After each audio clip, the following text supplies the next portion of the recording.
से प्रतीक्षा रहते हैं और उनसे काफ़ी डिटेल भी बात करेंगे। केपी मलिक साहब, सर पश्चिम उत्तर प्रदेश के बारे में हम सब आपसे जानना चाहते हैं कि पश्चिम उत्तर प्रदेश का रिजल्ट इस बार चौंका गया। वहाँ कांग्रेस भी जीत गई, वहाँ भीम आर्मी पार्टी भी जीत गई और वहाँ समाजवादी पार्टी भी घुसकर जीत गई। डेंस इलाके में पश्चिम की जीत गई।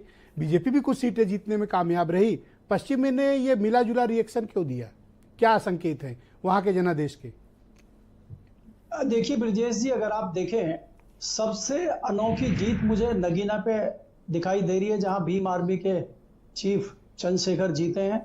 जबकि वहां उनको हराने के लिए मायावती ने भी रैली की, अखिलेश यादव ने भी वहां रैली की, जयंत चौधरी ने भी वहां विरोध किया। उसके बावजूद चंद्रशेखर का 1.5 लाख से जीतना जताता है कि वहां भारतीय जनता पार्टी की कितनी खिलाफत थी। आपको अंदाजा लगाना चाहिए, जब तमाम तरफ से आपका विरोध हो रहा है, 1.5 लाख वोटों से जीतना, एक बात। दूसरी बात ब्रजेश जी, आपको याद होगा आप ही के चैनल पे जब मैंने आंकड़े देने शुरू किए थे, तो हमारे जो मित्र बैठे हुए हैं सिंह साहब भारतीय जनता पार्टी के, तो उन्होंने कहा था कि ये फर्जी पत्रकार हैं और विपक्ष का एजेंडा लेके बैठे हुए हैं। आप याद करिए, सहारनपुर, कैराना, मुजफ्फरनगर, मैंने मुरादाबाद की सीटों पे ये गिनवाया था कि भारतीय जनता पार्टी की स्थिति बहुत अच्छी नहीं है और ठाकुर समाज जो है बहुत बुरी तरह से नाराज है। तो इन्होंने कहा था नहीं कोई ठाकुर समाज नाराज नहीं है और ऐसा कुछ नहीं है, और इन्होंने इस तरह की बात की थी। देखिए, हम पत्रकार लोग हैं, हम आंकड़ों को आगे रखते हैं। हम यहाँ कांग्रेस का पक्ष रखने के लिए राजपूत बैठे हैं, वो रखे कांग्रेस का पक्ष। हमारा, अब मैं कांग्रेस की अगर बात करूं, कांग्रेस ने 3 सीटें जो गंवाई हैं, अमरोहा, मथुरा और फतेहपुर सीकरी, अगर कांग्रेस ने उम्दा कैंडिडेट यहां से दिए होते तो कांग्रेस को इन 3 सीटों में भी इजाफा हो सकता था। भारतीय जनता पार्टी ने जिस प्रकार से अभिमान में कई जगह टिकट नहीं बदले, संजीव बालियान का टिकट किसी कीमत पे नहीं बदला जाएगा। अगर भारतीय जनता पार्टी ने कैराना से और मुजफ्फरनगर से टिकट बदले होते तो शायद भारतीय जनता पार्टी को यहां सफलता मिलती। पर ये कैसे हो पाया कि मुरादाबाद से लेकर मैनपुरी तक की हर सीट समाजवादी पार्टी ने जीत ली? मुरादाबाद से शुरू हुआ है और मैनपुरी तक की सारी सीटें समाजवादी पार्टी जीती। ब्रजेश जी, उसका कारण है कि जिस प्रकार से पिछड़े और दलित वर्ग को ये लगा, और मायावती का जो खास वोटर था उसको ये समझ में आ गया कि हमारा संविधान खत्म होने वाला है और भीमराव अंबेडकर ने जो हमें एक अधिकार दिया है वो हमारा अधिकार समाप्त होने वाला है।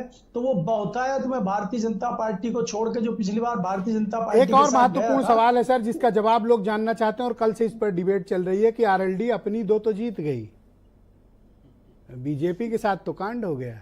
कैराना भी हार गए, मुजफ्फरनगर भी हार गए, सहारनपुर भी हार गए। ये आरएलडी का मुझे समझ में नहीं आया कुछ पॉलिटिकली, आप समझ पाए क्या? नहीं, आरएलडी के जो वोटर हैं, एक तो कैंडिडेट दोनों बहुत अच्छे थे, उनका कोई विरोध नहीं था। पहली बार वो चुनाव लड़ रहे थे और खासकर जो बागपत के कैंडिडेट हैं वो बहुत साधारण व्यक्ति हैं और 5 दशकों से वो राष्ट्रीय लोकदल के चौधरी चरण सिंह के टाइम के व्यक्ति हैं, तो उनको सिंपैथी मिली। तमाम विरोध के बावजूद वो चुनाव जीते हैं। अगर वो अखिलेश के साथ रहते तो मुझे लगता है ज्यादा सीटें जीतते। भारतीय जनता पार्टी के साथ जाके उनको कोई बहुत ज्यादा फायदा नहीं हुआ है और अभी अगले कुछ वो बीजेपी के लिए यूजफुल साबित नहीं हुए।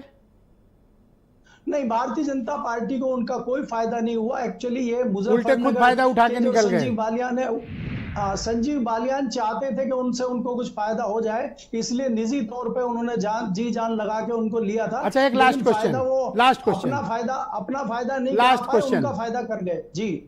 ये हरेंद्र मलिक की आड़ में कोई बदला संपन्नम तो नहीं हुआ?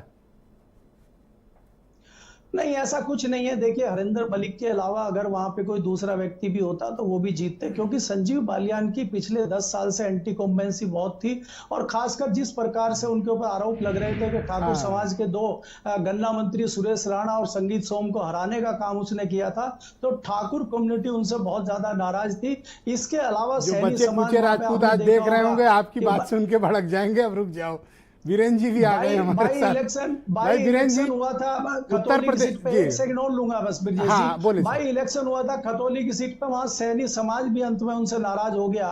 तो जिस लोकसभा की कॉन्स्टिट्यूएंसी से आप 4 से 5 विधानसभा सीट हार जाएंगे तो वहां से आप किस प्रकार से जीतेंगे, ये जाहिर करता है। शुक्रिया सर।